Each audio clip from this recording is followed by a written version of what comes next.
Bismillah,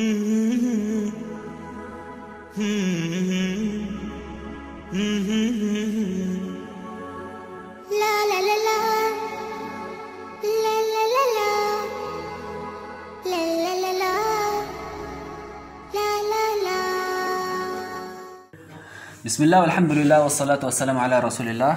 Assalamu alaikum wa rahmatullahi wa barakatuh, hurmatly көрүүчүлөр. Ислам Насар каналынын WhatsApp'ta группасына келген суроолорго бир аз кайрылып кетели. Бир тууганыбыз сурап жатат. Ассаламу алейкум, менин бир суроом бар эле. Каза намаздардын тартиби жөнүндө айтып бересизби?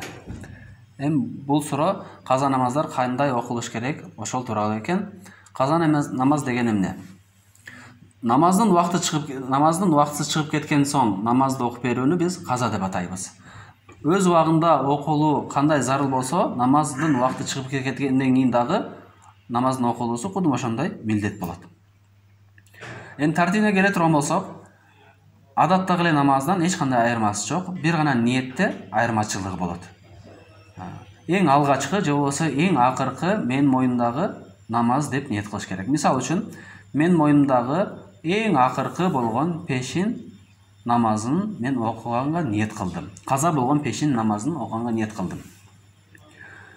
Убакыттарына келе турган болсок, чектелген убакыт эч кандай жок. Болгону 3 убакытта каза намаздарды окубайбыз. Күн чыгып баратканда, чак түштө жана күн батып баратканда. Ал деген шамдан бир аз мурун каза намаздарды окулбайт. Каза намаз дегенде фарздарды эле окуйбуз жана витрди окуйбуз. Сүннөттөр окулбайт. Бир гана багымдаттын казасы эгер окуй турган болсок, ошол эле күнү пешинге чейин окуй турган болсок, багымдаттын казасын сүннөтү менен бирге окуйбуз. Эгерде пешинден кийин окуй турган болсок, анда багымдаттын сүннөтү ташталат. Эми каза намаздын азаны менен коматы кандай? Аял үчүн ал сүннөт болуп эсептелбейт. Аял коматты дагы, азанды дагы айтпайт. Эркек болсо, эгерде бир эле намазы боло турган болсо, бир эле каза намазды окуй турган болсо, анда азанды дагы, коматты дагы айтат. Эгерде мисалы үчүн бир намаздан көбүрөөк боло турган болсо, мисалы 5 намазды каза кылып алды, же болбосо мурун өтүп кеткен 5 намазы бар эле, ошолорду окуй турган болсо, бир эле азанды айтып туруп, артынан 5 коматты айтыш керек. Ар бир намазга бөлөк комат болот. Экинчи суроого кайрылайлы. Ассаламу алейкум. Аял намазды кандай окуш керек? Эркек кишидей эле окуйбу? Ниеттери кандай болот? Ниеттери эркектикине эч кандай айырмасы жок. Бир аз кээ бир кыймыл аракеттерден деле айырмачылыктары болот.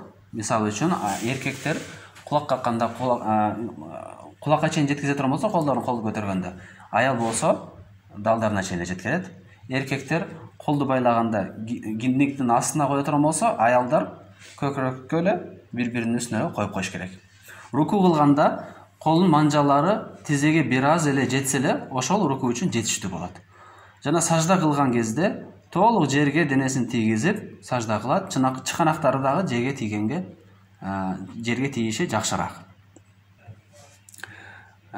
Үчүнчү суроо, аудио запись менен келген суроо экен. Бир тууганыбыз сураган, Россияда иштейт экен. Россияда иштегенде, бул иштеген ишканасында намаздын убактысында комат менен азанды кантем деген суроо экен.